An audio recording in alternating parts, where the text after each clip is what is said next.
대전 도심을 지나 금강으로 흘러드는 갑천. 자연 그대로의 모습을 간직하고 있는 하천으로 계절마다 찾아오는 철새들을 비롯해 수많은 생명을 불러들입니다.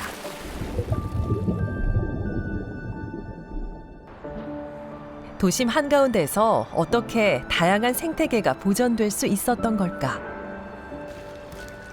대전환경운동연합의 이경호 사무국장을 만나 이야기를 들어봤습니다.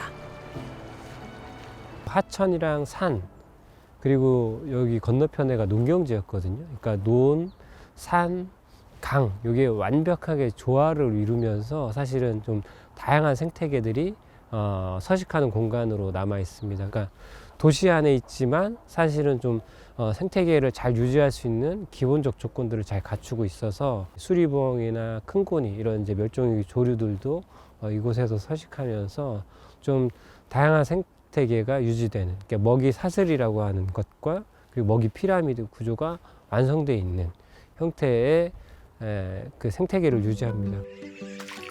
건강한 생태계 덕분에 갑천에는 천연기념물인 원앙을 비롯해 멸종위기종인 큰고니, 혹고니 등 490여 종의 생물이 살고 있는데요.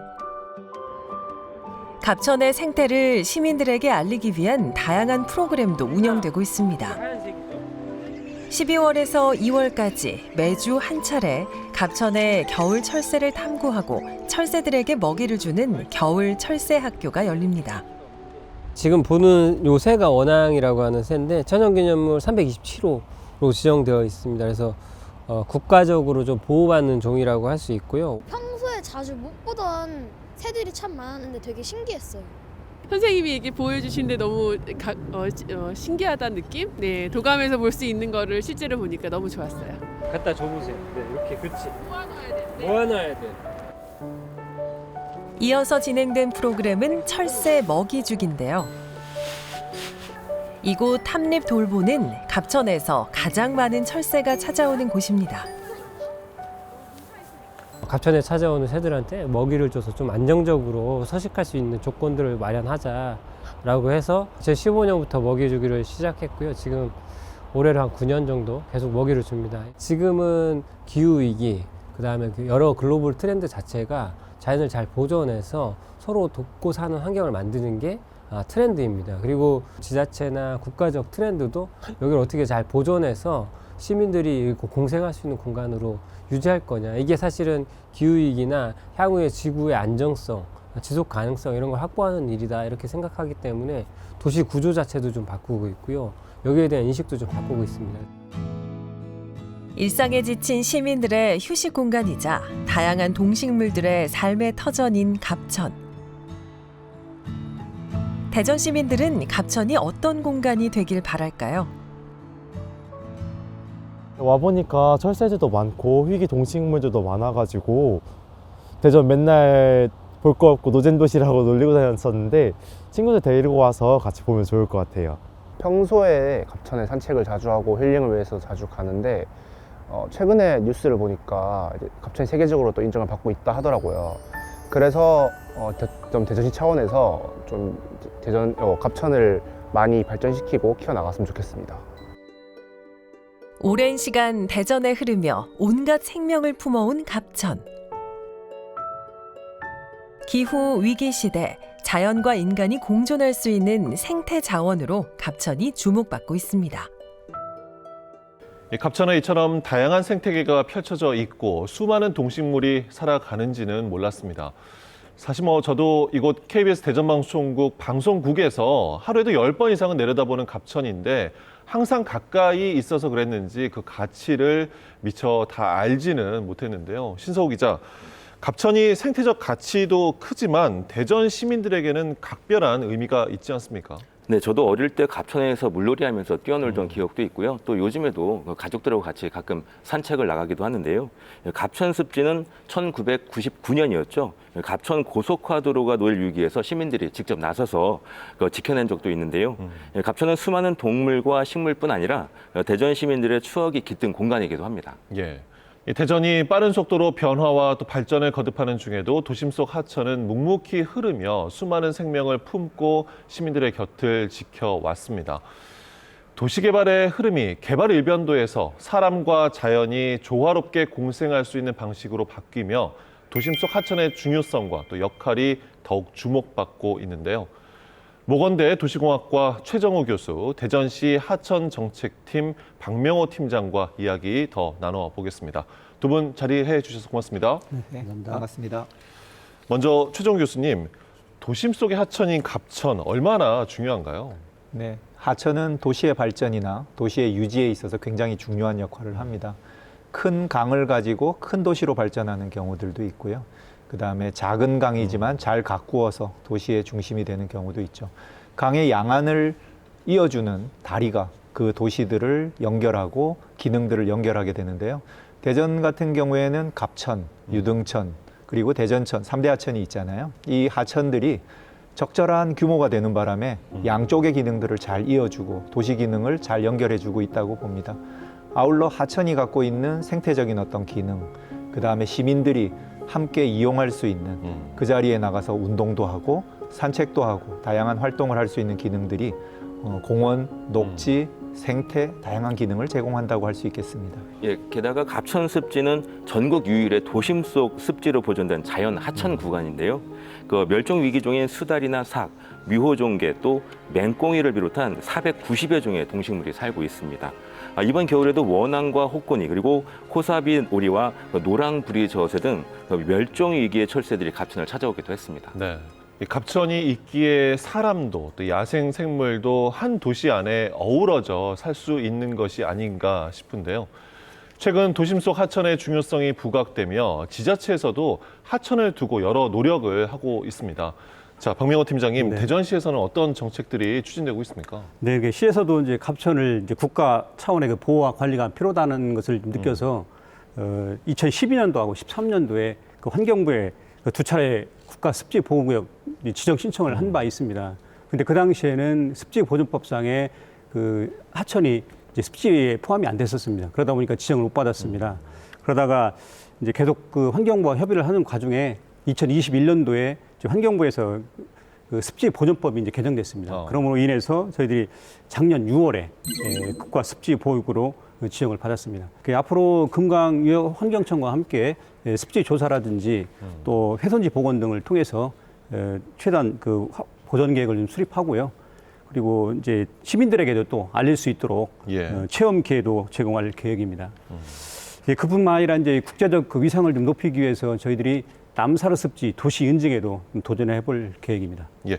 지난 1월에는 국내 최초로 이제 갑천이 울산 태화강과 함께 유네스코 생태 수문학 시범 유역으로 선정이 됐다고요? 네, 맞습니다. 흑석동 노르볼 구간과 방금 소개해드린 갑천 습지 보호구역 그리고 맹꽁이 서식지인 금강 합류 지점 등 총 3개소에 대해서 2022년도 11월에 저희들이 유네스코에 제안서를 제출한 바 있습니다. 그래서 작년도 전문가 평가를 통해서 선정된 바 있습니다. 그리고 앞으로 이제 시범 유역 내에는 이제 수질 모니터링이라든지 또 생태계 변화 관전들을 통해서 체계적으로 관리해 나가도록 할 예정입니다.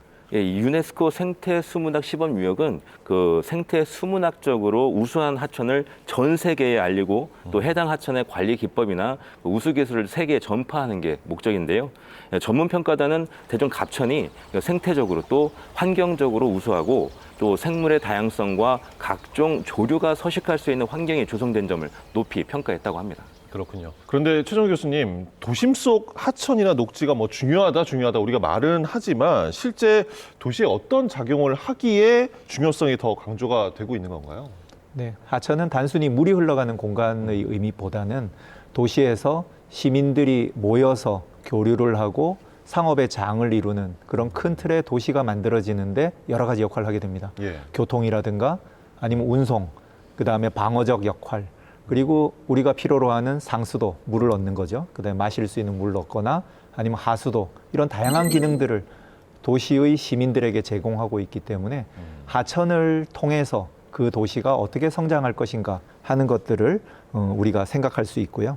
지금도 많은 중요한 도시들이 그런 뭐 런던이나 뉴욕이나 아시는 파리 같은 이런 도시들도 그러한 작은 촌락에서부터 도시의 기능들을 하나하나 덧붙여가지고 지금의 단계에 이르게 됐습니다. 이러한 모든 것들은 결국은 큰 하천 또는 적정한 규모의 하천이 그 도시를 향후에 발전시킬 수 있는가 그리고 어려운가 하는 걸 결정하는 주요한 요인이 된다고 말씀드릴 수 있겠습니다. 예, 이 도시가 급속도로 성장하고 팽창하며 이 개발의 대상이던 갑천이 지금은 이제 도시에 활력을 불어넣고 수많은 생명의 보금자리가 돼주고 있는데요. 이제 갑천은 대전이라는 도시를 상징하는 생태 자원으로 볼 수 있을 것입니다. 최정 교수님, 하천이 도시의 랜드마크로 자리를 잡게 되는 사례들이 있죠. 네, 맞습니다. 하천을 그 도시의 상징처럼 만들어서 성공한 사례는 국내에는 한강 같은 경우에 굉장히 많은 시설물과 그다음에 하천에 물이 흐르는 것으로만 시민들이 생각하는 게 아니라 그걸 통해서 도시의 큰 자랑거리, 그다음에 우리가 항상 접할 수 있는 다른 도시와의 어떤 비교 등등을 통해서 랜드마크로 발전하고 있습니다. 한강 시민공원이 이제 그런 역할을 했고 청계천 같은 도심 속에 있는 작은 소하천도 도시의 상징이 됐던 경우들이 있고요. 파리 같은 경우에는 굉장히 많은 공공시설과 다양한 어떤 시설들이 세느 강변에 놓여져 있습니다. 잘 아시다시피 2000년대 밀레니엄 시대를 맞이하면서 런던은 런던 템스강에 런던 아이라든가 다양한 시설들을 시청도 이전하면서 건설하면서 템스강을 도시의 상징, 즉 랜드마크로 만들기 위한 노력을 해왔죠. 우리가 가지고 있는 대전 하천들도 도시의 상징으로서 다양한 도시의 시민들의 자랑이 되면서 랜드마크로 발전할 수 있습니다. 생태 기능이라는 것들도 도시가 갖고 있는 다양한 기능 중에 중요한 기능인데요. 대전이라는 도시가 생태 도시, 그다음에 환경 도시라는 이미지를 많이 가지고 있습니다. 이러한 기능들을 하천을 통해서 발전시키는 것들도 필요하지 않나 생각됩니다. 예, 말씀하신 것처럼 하나의 도시 하천이 그 도시의 얼굴을 바꿔버린 예는 많습니다. 스페인 북동부 지역의 항만 공업 도시였던 빌바오는 철강 산업의 설악으로 지역 경제가 무너지고 또 도시 하천도 황폐화됐습니다. 도시를 살리기 위해서 세계적인 건축가 시저 펠리의 네르비온강 마스터 플랜으로 죽음의 강, 그러니까 네르비온의 수변 정화 사업과 함께 구겐하임 미술관 등 문화 인프라를 구축해서 상업과 주거, 교육과 공원이 복합된 친수 공간으로 거듭나게 됐습니다. 강이 살아나면서 도시도 다시 살아나게 된 셈입니다. 예. 대전시도 환경도시 대전의 비전으로 제시하며 중장기 계획을 발표해 추진하고 있습니다. 자, 박명호 팀장님, 어떤 내용입니까? 네, 저희들이 이제 대전시에서 추진하는 그 3대 하천 푸른 물길 그랜드 플랜이라고 합니다. 이 사업은 사람과 자연이 하나 되는 하천, 인류 환경도시 대전을 이제 비전으로 하고 있고요.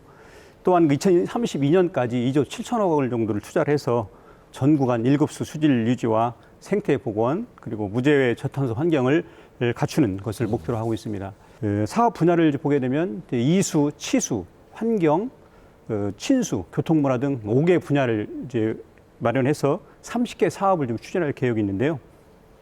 이미 그 지정된 국가 습지 보호구역과 또 유네스코 시범유역 외에도 대전천 통합하천 사업이라든지 하수관로 정비 사업, 특히 멸종위기종 특성화 구간, 그리고 3대 하천 둘레길 조성 등을 이제 추진할 계획이 있습니다. 예, 그럼 대전시의 계획대로 이 사업이 완료가 되면 대전 시민들에게는 어떤 이익이 있을까요? 네, 이 사업을 이제 추진하게 될 때에 대전시는 이제 7조 7천억 원의 그 경제 효과와 함께 3만여 명의 그 고용 창출로 인해서 지역 경제 활성화에 큰 도움이 될 것으로 이제 기대하고 있습니다. 그리고 향후 그 3대 하천 푸른물길 그랜드 플랜이 이제 2032년에 완료가 될 텐데 전 구간 7수 수질 유지와 함께 일일 10만 톤의 그 수량 유지가 될 거고요. 홍수 여유구를 이제 확보를 해서 쾌적하고 안전한 그런 하천이로 거듭날 것으로 이제 기대하고 있습니다. 이제 그뿐만 아니라 이제 세계적으로도 이제 우리 그 가치를 인정받은 갑천이 있지 않습니까? 갑천은 이제 대전을 대표하는 힐링 명소로서 또 지역을 대표적인 그런 상징적 랜드마크로서 홍보를 해서 국내뿐만 아니라 이제 전 세계 관광객을 유치해서 대전을 더욱더 알리는 또 지역 경제 활성화를 도움이 될 수 있도록 노력하겠습니다. 네. 이 도시와 자연, 사람과 자연이 하나 돼 상생하는 생태 도시로 이 대전의 도시 브랜드를 강화하겠다라는 건데요. 최정 교수님은 대전시의 이런 계획 어떻게 들으셨습니까? 네, 그 많은 도시들이 최근에는 생태 도시를 도시의 브랜드로, 도시의 중심 그 개념으로 자리 잡고 있습니다. 이러한 부분들은 많은 도시들이 뉴욕이라든가 런던이라든가 파리를 비롯한 많은 도시에서 볼 수 있는 경향인데요. 우리 대전의 경우에도 기존에 갖고 있던 과학도시, 성공적인 어떤 도시 이미지를 만들어 왔죠. 이제는 시민들이 좀 편안하게 살 수 있고 모든 생태계가 안정적으로 운영될 수 있는 생태도시 기본적으로 갖춰가야 될 때인 것 같습니다. 그런 측면에서 봤을 때 기후위기, 환경적인 여러 가지 과제들이 주어진 지금 이 시기에 대전시는 이러한 아젠다를 중심에 갖추면서 갑천이라든가 생태하천들을 발전시키고 다양한 하천과 관련된 마스터 플랜을 만들어서 생태 도시로 지향하는 것들은 시적절한 그런 사업이라고 생각이 됩니다. 아마 이러한 부분들이 잘 정리된다면 성장을 위한 새로운 동력으로서도 필요하겠지만 예. 시민들이 행복하게 살 수 있는 그런 기반으로서도 작동하리라고 보여집니다. 네. 갑천이 국내와 국외에서 그 가치를 인정받으며 대전은 생태 도시로 발돋움하기 위한 가능성을 엿보고 있는데요. 최정 교수님, 그러면 끝으로 대전이 생태 도시라는 브랜드를 갖추기 위해 어떤 노력이 필요하겠습니까? 네, 뭐 과학 기술을 중심으로 한 모든 국가의 중추적인 어떤 과학 기술을 대전이 가지고 있습니다. 대덕 연구단지 50주년을 맞이해서 그러한 이미지나 도시의 여러 가지 기술이나 이러한 부분들은 충분히 갖고 있다고 보여집니다. 대덕 연구단지를 감싸고 지나고 있는 갑천이 가지고 있는 역할도 다양할 거고요. 그 이후에 만들어진 많은 도시들도 우리가 신도시를 둔산이라든가 도안이라든가 지어 나가고 있는데요. 이러한 도시들이 생태적인 어떤 도시로서 엑스포 이후에 다양한 어떤 발전을 보여줄 수 있는 그런 브랜드가 되리라고 보여집니다. 이제 그런 측면에서 대전 시민들의 삶을 잘 끌어내면서 그 생태라는 어떤 요소들을 적절하게 대두시키면서 도시의 발전을 활용하는 게 필요한데요.